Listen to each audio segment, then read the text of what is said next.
Hey everyone, welcome to Sharing with Charlotte. My name is Charlotte. I woke up today and I can't physically see a sore, but I can feel it. I've had HSV for 10 years, so I'm sure people are curious, like, do I still get outbreaks? What are my outbreaks like? I haven't had sore pop up in over a year. It's really interesting because I have such a different outlook this time around.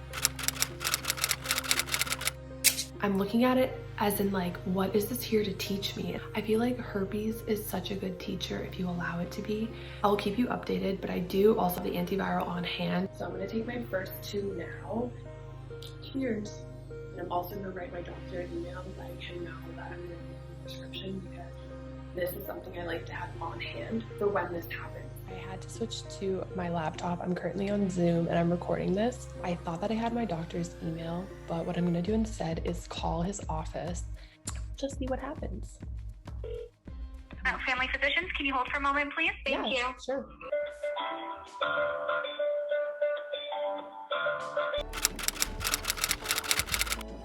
Hi, sorry for the wait. How may I help you? Hi, I'm just wondering how I can get a prescription.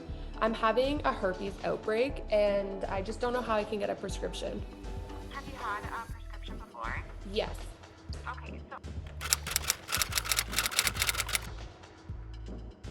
you know what? Why don't I just send a message to your doctor and I'll see if we can send something over for you. And then once I hear back, I will let you know, okay? Okay, thanks so much. All right, no problem. Bye-bye. Bye.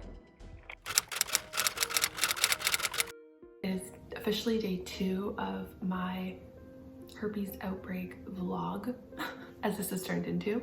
The doctor's office did get back to me, so they were able to send the prescription to the nearest pharmacy. So I'm going to pick that up today. Last night, I had a nice bath and I sat in the steam and just kind of like was just with what was happening in my body. It comes from my mindfulness practice. Just really getting curious about what is happening in my body, acceptance, and practicing kindness. I know it's gonna go away. This too shall pass. And for me, it's more so just like being kind with my body and with myself. And I really feel like that's a huge shift from when I used to get outbreaks to where I am now. I'm also working on changing my language. Instead of saying I have herpes, I'm trying to say I get herpes, because it's not a part of my identity. It's not a part of who I am. It's just something that I get. I'm a human. Humans get viruses, humans get herpes, and that's just how it is. It's about the perception that I have about it, and especially the place I'm in my life right now. I'm thankful to have a partner that's understanding and non-judgmental, but also I think that sharing was a huge part in my healing, and it took me 5 years of inner work to get to the place of being able to share openly, and to the place of like this new perception about herpes. And I'm just saying that if there's something that's holding you back from sharing, to get very curious about that, because I think that for me, herpes was like the tip of the iceberg, and it really stemmed back to deeper insecurities of mine. And I've developed a program that has taken what I've learned throughout my last 10 years, but definitely the last 5, of getting from shame to sharing, and teaching it all in a program, a 4-month program instead of a 5-year program. All I'm saying is, if there's something in you that feels like you cannot share, and I don't necessarily mean that you need to get on YouTube and make your story. If that means that you're sharing with one person that you trust, if that means that you're sharing with people before you become intimate with them, if that means you're sharing and educating your friends, whatever sharing looks like to you, I feel like the key to ending the herpes stigma is through sharing. And if you're interested in learning more, I would love for you to check out my website. When we can normalize something that has such a stigma, that we all win for our fellow brothers and sisters, so they don't have to feel the way that we felt. Stay tuned, because we're going to the pharmacy soon. Alrighty, I just pulled into the pharmacy parking lot. I'm gonna head in now. I'm gonna get the prescription, I'm gonna get the cream, I'm gonna talk to the pharmacist, and I'll keep y'all posted. Talk soon.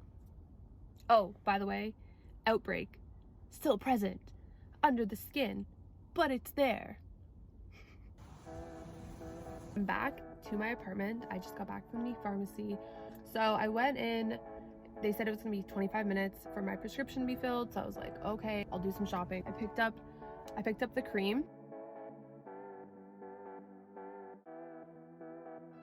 I did want to mention is that I'm really proud of myself for how I spoke to the pharmacist, because in the past, when I've had to speak to the pharmacist about herpes, I always felt shame, and I always felt, oh, I have to whisper, because I didn't look around to see who was there. Like, I straight up just said, like, I have herpes outbreak.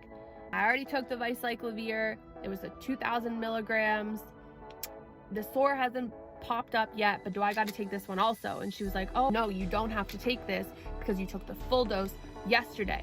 And I was like, okay, so I guess I'm just on a waiting game. It's not painful. I'm not in pain. It's more of like an annoyance more than anything. Like, I'm just waiting for this thing to go away, which I know it's going to, but I'm just like, hey, any day now. Super proud of how I spoke to the pharmacist, because I think it's all about like how you present it. And if you don't have shame, and you have nothing to be ashamed about, and like also this pharmacy, she's a pharmacist. She literally deals with all types of different viruses and illnesses and conditions and all of that. So if there's someone that you never feel shame about, I feel like it should be a doctor or like a pharmacist. And if they pass shame on to you, then you're in the wrong damn profession. So I'll see you tomorrow for another update of what the heck is this herpes outbreak doing?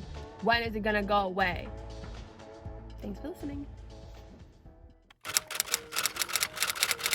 Okay, so good news, we're on day 5. I didn't film yesterday because I was on a trip to Toronto, and I did use the cream yesterday. I'm no longer using the cream today. The discomfort is no longer there, so it took 5 days for this outbreak to clear up. And also, I was talking with my partner, and I feel like the word outbreak, it's misconceiving, because when I think of like an acne outbreak, I think of like what's happening on my face right now, you know, like so many red marks. And so when I speak about having an outbreak in reference to herpes, that's my yoni, it did not look like this. It was literally one of those, or a tiny little red dot. I couldn't even see until day 4. I couldn't even see until yesterday. So with that being said, I hope you enjoyed this video. If you did, I'd love for you to comment down below any video ideas that you have, any questions that you have, anything that I can share with you about my experience, of course. And I look forward to connecting with you on Instagram. I love it when you add me on Instagram and reach out to me in the DMs. It means so much to me to just connect and know that my videos are making a difference in someone's life. That's why I'm doing this, because I know there's actually a human being behind there. And the goal of this video is to share and be open so you know you're not alone. I'd love for you to check out more of my videos. I recommend Herpes Positive if you're just getting to know me. And if going from shame to sharing or anything in between is something that you're interested in doing, I would love to connect and talk more about that. So make sure to check out my new website, and I hope to see you again. Like, comment, subscribe. We'll talk soon.